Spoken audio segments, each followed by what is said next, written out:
নমস্কার। আমাদের সঙ্গে এই মুহূর্তে সংযুক্ত আছেন বাংলাদেশ আওয়ামী লীগের মাননীয় সাধারণ সম্পাদক এবং সাবেক সেতুমন্ত্রী ওবায়দুল কাদের। ওবায়দুল কাদের একজন মুক্তিযোদ্ধা এবং আওয়ামী লীগের বিভিন্ন রাজনৈতিক সন্ধিক্ষণে এবং সংকটে তার নেতৃত্ব বারে বারেই আলোচিত হয়েছে। তিনি আওয়ামী লীগের 3 বারের সাধারণ সম্পাদক, এর আগে তিনি ছাত্রলীগের 2 বারের সাধারণ সভাপতি ছিলেন। ফলে তার একটা দীর্ঘ বর্ণময় রাজনৈতিক জীবন। তো আমরা এখন তার সঙ্গে কথা বলবো। মিস্টার কাদের, আপনাকে দ্য ওয়ালে অনেক স্বাগত জানাই। আমার প্রথম প্রশ্ন যে 24 গত বছর 5ই আগস্ট গণ অভ্যুত্থানের পর থেকে আমরা আপনার সম্পর্কে প্রায় কিছুই জানতে পারছিলাম না। আপনার বক্তব্য পত্রপত্রিকায় আসছিল না। তো আপনি যদি প্রথমে এই বিষয়টি একটু বলেন, কারণ আমরা আজকে আপনার একটা বিবৃতি দেখেছি মোহাম্মদ ইউনূস সরকারের বিরুদ্ধে আপনি অনেক কথা বলেছেন। তো আপনি যদি এইটা একটু প্রথমে ব্যাখ্যা করেন। দেখুন, এই বিষয়টা তো দেশে বিদেশে ভারতবর্ষেও সবার কাছেই পরিষ্কার। আমি 5ই আগস্টের সেদিনের যে ষড়যন্ত্রমূলক ছাত্র উত্থান, সে সময় আমি খুবই ভাগ্যবান। সেদিন আমার বেঁচে থাকার কথা ছিল। আচ্ছা। মৃত্যু থেকে অনেক কাছে ছিলাম। আচ্ছা। আমি আমারই সংসদ এলাকায় আমার নিজের বাসাকে এড়িয়ে পার্শ্ববর্তী আর একটা বাসায় আশ্রয় নিয়েছিলাম। বেশ। তখন 4 দিক থেকে মিছিল আসছিল। এটা আসলে ছিল প্রধানমন্ত্রী গণভবন কেন্দ্রিক, এবং এটা আমরা অবাক হলাম যে সংসদ এলাকাতেও এটা ছড়িয়ে পড়ে, এবং একটা লুটপাটের যে লুম্পেন স্টাইলের কতগুলো ঘটনা ঘটে, এবং সেখানে বিভিন্ন ধরনের লোক আসে, এবং এদের মধ্যে বেশিরভাগই মনে হয়েছে এটা কোন রাজনৈতিক অভ্যুত্থান, এটা লুটপাটের অভ্যুত্থান। না, একটা কথা জিজ্ঞাসা করি, সে তো আমরা তখন সেটা দেখলাম এবং মাননীয় প্রধানমন্ত্রীকেও যে বাসাতে ছিলাম তারা সে বাসাতেও হামলা করে। আচ্ছা। তারা জানতো না যে সেখানে আমি আছি। আচ্ছা। আমার বাসা তারা লুটপাট করেছে, কিন্তু যে বাসায় আমি গিয়ে আশ্রয় নিলাম সেখানে তারা হামলা করবে এটা আমি ভাবতাম। কিন্তু সেখানেও দেখলাম যে অনেক লোকজন ঢুকে পড়ে এবং তারা ভাঙচুর লুটপাট করতে থাকে। আমি আমার স্ত্রী সহ আমরা বাথরুমে ঢুকিয়ে যাই। অনেকক্ষণ ছিলাম, প্রায় 5 ঘন্টা। তারপর একটা পর্যায়ে এরা তো ওই বাথরুমের ভিতর সেখানেও কমোড, বেসিন, এগুলো তো লুটপাট করেছে সব জায়গায়। সেগুলোর লোভে প্রথমত তাদেরকে আমার ওয়াইফ সেই বাথরুমের মুখে দাঁড়িয়ে বারবার বলছিল যে আমি অসুস্থ, এ কথা বলে তাদের ফিরিয়ে দিচ্ছে। তো একটা পর্যায়ে তারা এই বাথরুমে যেগুলো আছে সেগুলো লুট করার জন্য জোরপূর্বক প্রবেশের হুমকি দেয়। তো সে সময় আমার ওয়াইফ জিজ্ঞেস করে যে কি করবো, খুলে দাও যা হবে। তারপরে 7-8 জন ছেলে ঢুকলো, তার খুবই আক্রমণাত্মক দৃষ্টিভঙ্গি মনোভঙ্গি নিয়ে। তখন হঠাৎ তারা আমার দিকে তাকায়, আমার দিকে তাকিয়ে আপনি ম্যাচে চলে গেল, আপনি জাননি কেন? আমি কিছু বলছিলাম। তারপরে এই ছেলেদের মধ্যে কি ভাবে উদয় হয়েছে জানি না, তারা আমাকে বলে আপনার ছবি তুলবো। তারপর আমার ছবি তুলতে শুরু করলো, সেলফি নিচ্ছিল, ছবি তুলেছিল। এরা ছাত্ররা অনেকে আমাকে চেনত। কি কারণে তারা তখন আক্রমণাত্মক যে মনোভাবটা ছিল সেটা নিমেষে শীতল হয়ে গেল। এরা ঠান্ডা মাজাজে তখন কথা বলছিল। আচ্ছা, এদের মধ্যে আবার এক পর্যায়ে একটা গ্রুপ, তারা চেয়েছিল আমাকে রাস্তায় সেনাবাহিনী হাতে তুলে দিতে।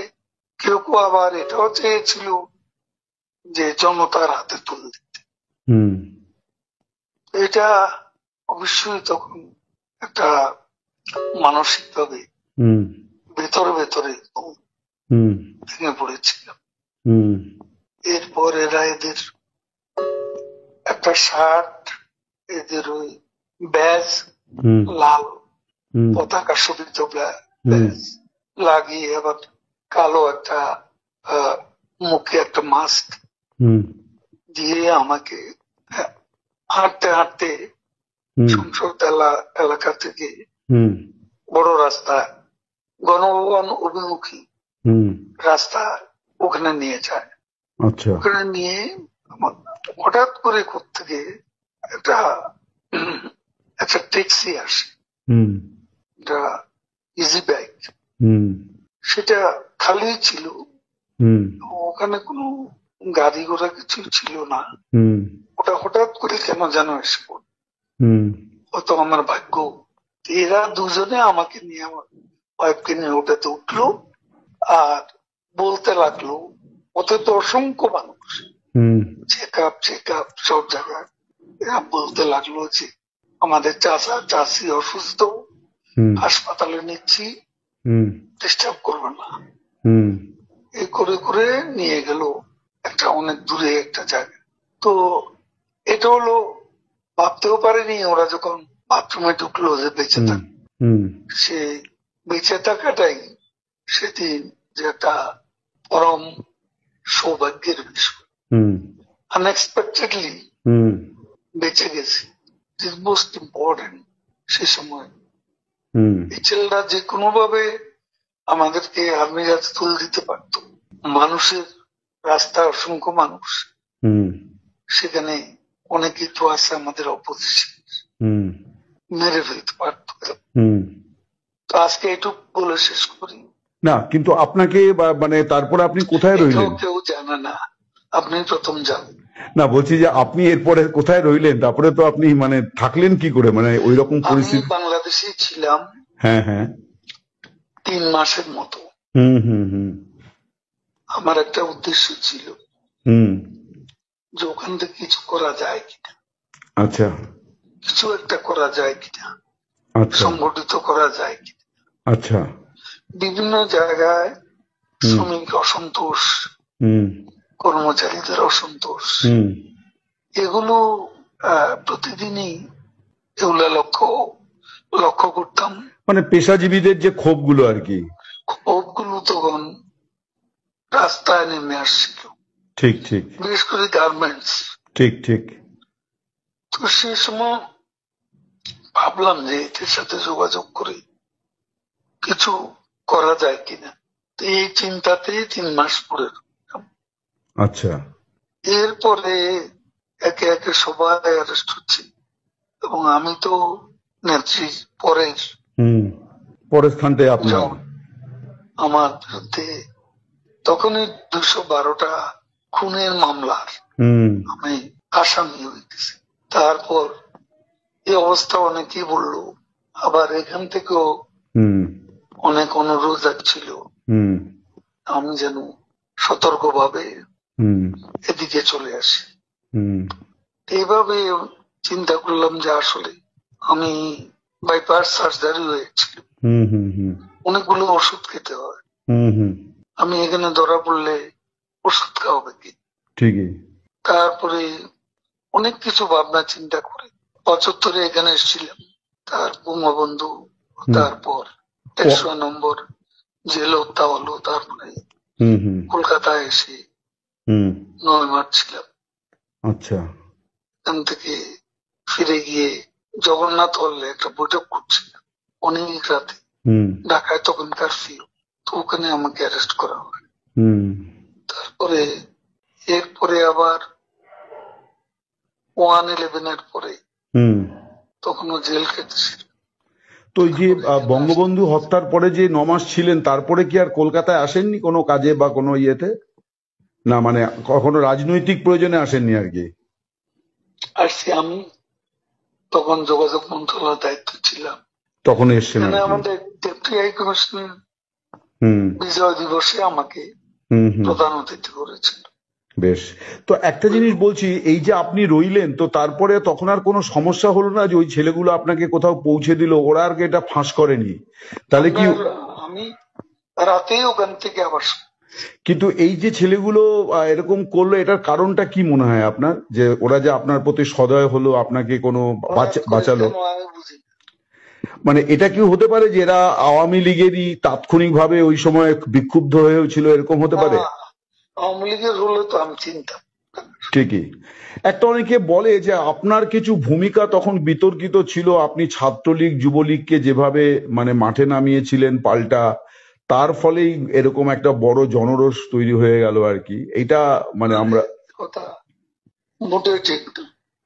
আচ্ছা। আমি কখনো বলিনি যে ছাত্রলীগকে এই অভ্যুত্থান দমানোর জন্য। সেটা লন্ডন থেকে আমাদের এক ব্যারিস্টার নিজুম মজুমদার, ও ইউটিউবে কথা বলে, ও তখনকার ভিডিও নিয়ে সেটা প্রচার করেছে মাস তিনেক আগে। সেখানে ছাত্রলীগের নামই ছিল। বিভিন্ন বলা হয়েছে ওই দিন ছাত্রলীগই যথেষ্ট, এ ধরনের কোনো বিষয় ছিল আমার বক্তব্য। আর আমি পার্টির সেক্রেটারি, তারা আমার মেট্রো রেল পুড়িয়ে দিচ্ছে, তারা আমার সেতু ভবন পুড়িয়ে দিচ্ছে, তারা বিটিভি ভবন পুড়িয়ে দিচ্ছে, তারা আমার অফিস আক্রমণ করতে পারবা আসছে, পার্টি অফিস, তারা গণভবন মুখে আক্রমণ শোনাচ্ছে। তো সে সময় আমি কি আমাকে সেভ করব না? আমার দলকে সেভ করব না? আমার নেত্রীকে সেভ করতে হবে না? তখন সে সময় আমি পার্টির সেক্রেটারি হিসেবে আমার উপর সময় আরোপিত যে দায়িত্ব, সে দায়িত্ব আমি পালন করেছি। এটা যে কেউ করতো, আমি ওই জায়গায়, আমার জায়গায় অন্য কেউ থাকলে তিনিও সেটা করতেন। আপনারা 15 বছর ক্ষমতায় ছিলেন, এত বড় পার্টি, আপনারা দেশ তৈরি করেছেন, আপনারা বুঝতে পারলেন না যে এরকম একটা জনমত তৈরি হয়েছে? এটা কেন হলো? এটা একটা আকস্মিক উত্থান। এটা তো শুরু হয়েছে কোটা দিয়ে, শেষ হয়েছে এক দফা। হ্যাঁ, কিন্তু এটা কি একদিনের পরিকল্পনায় হয়েছে নাকি দীর্ঘদিন ধরে? একটা ষড়যন্ত্রমূলক ঘটনা, একটা বিস্ফোরণ হয়ে গেল। সেটা ইন্টেলিজেন্সের একটা ব্যর্থতা তো ছিল, এবং এটা ব্যর্থতা ছিল না এ কথা তো বলা যায়। আপনি জেনারেল সেক্রেটারি হিসেবে কি কোনো দায় নিচ্ছেন এই ঘটনার?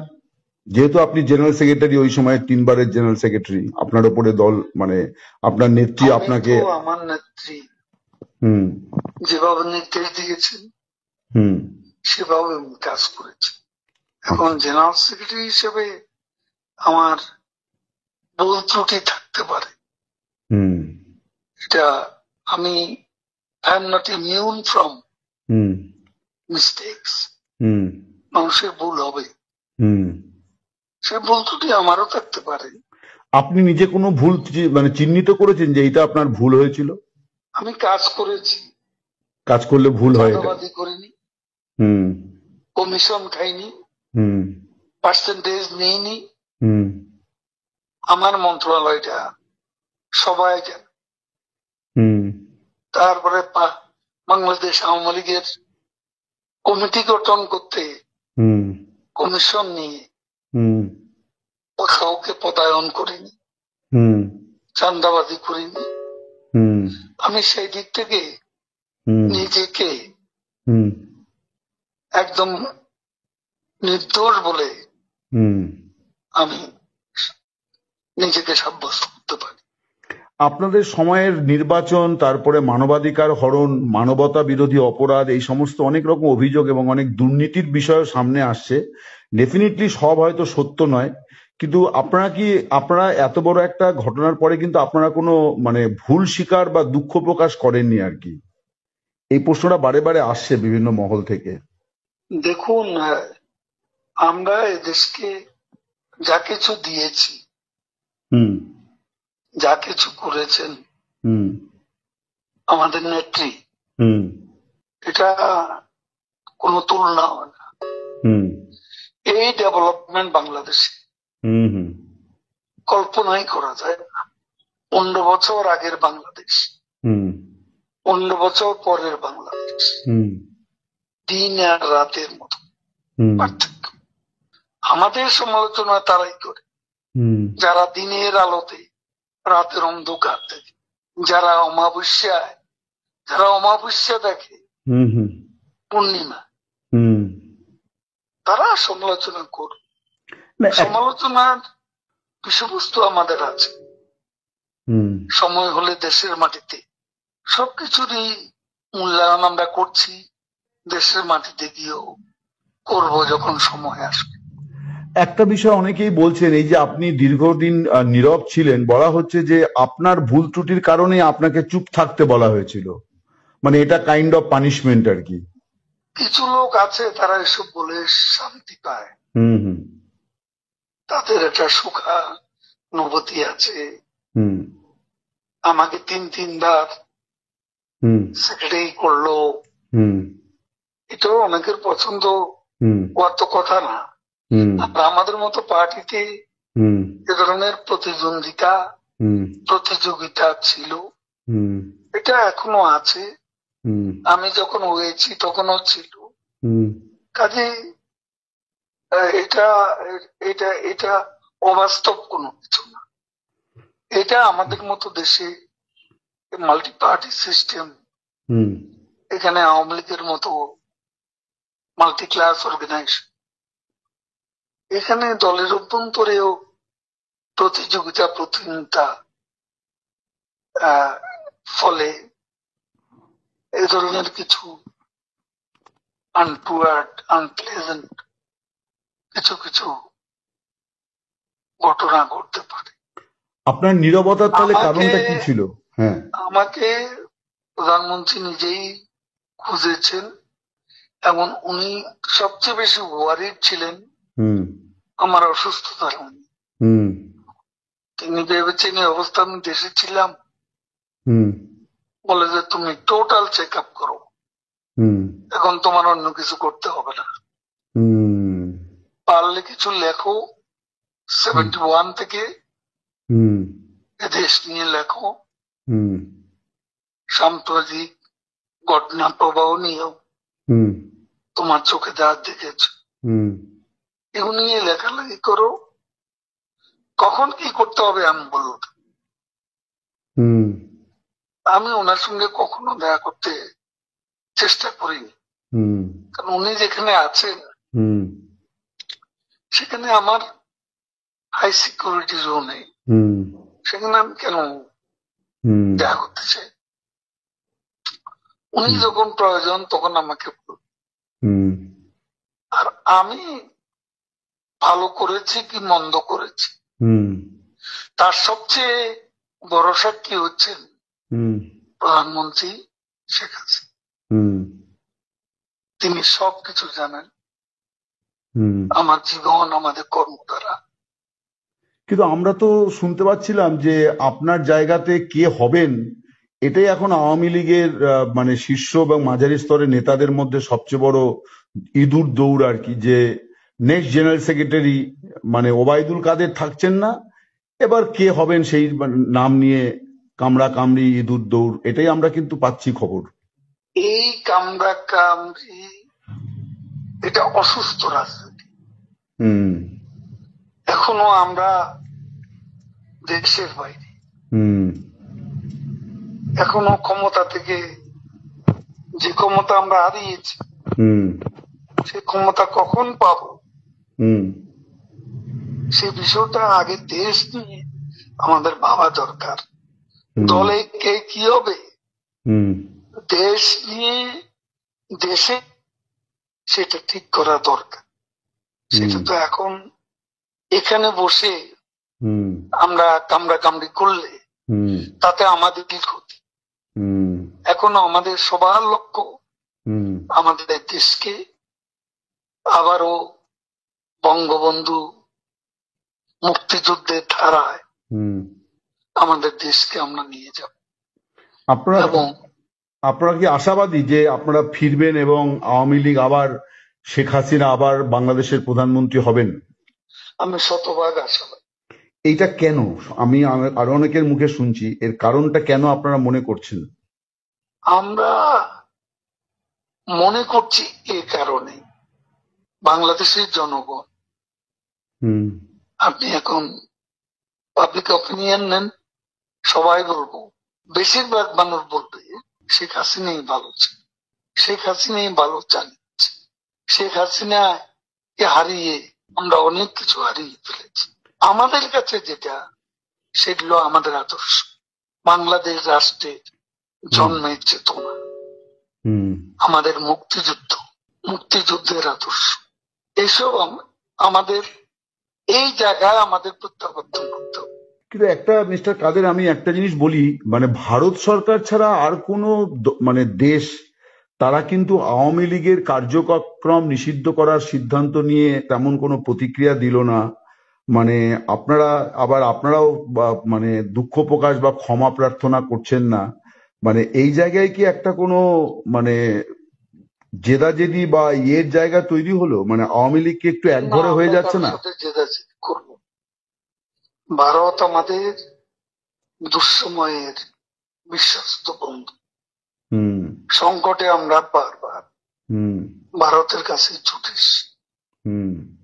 এখানে আমরা অন্য কোনো দেশের সঙ্গে আমাদের কোনো বৈরিতা, আমরা কারো বিরুদ্ধে কোনো বক্তব্য দিচ্ছি না, কারো সমালোচনা করছি।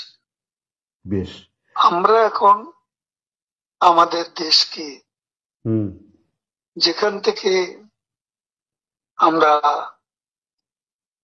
বাংলাদেশে স্থানচ্যুত হয়েছি, যেখান থেকে আমরা দেশে শিকড় থেকে বিচ্ছিন্ন হয়ে গেছি, সেই শিকড়ে আমাদের ফিরে যেতে হবে। কিন্তু তার জন্য আমাদের চিন্তা, আমরা কারো বিরুদ্ধে নেই, কারো সমালোচনা করি, কিন্তু তার জন্য তো মানে দেশবাসীর কাছে ন্যূনতম নিজেদের ভুল স্বীকার করতে হবে। ভারতে বসে আমি ক্ষমা প্রার্থনা কেন করব? আমি দেশে গিয়ে করব। আচ্ছা, আমার ভুলের জন্য, আমার ভুল ত্রুটি হলে সেটার জন্য আমাদের নেত্রী আছেন, তিনি দেশবাসীকে বল, এখান থেকে বলা কি ঠিক? থ্যাংক ইউ, অনেক ধন্যবাদ, অনেক কৃতজ্ঞতা আপনাকে দ্য ওয়ালের তরফ থেকে। আপনার সুস্বাস্থ্য কামনা করি, ভালো থাকুন।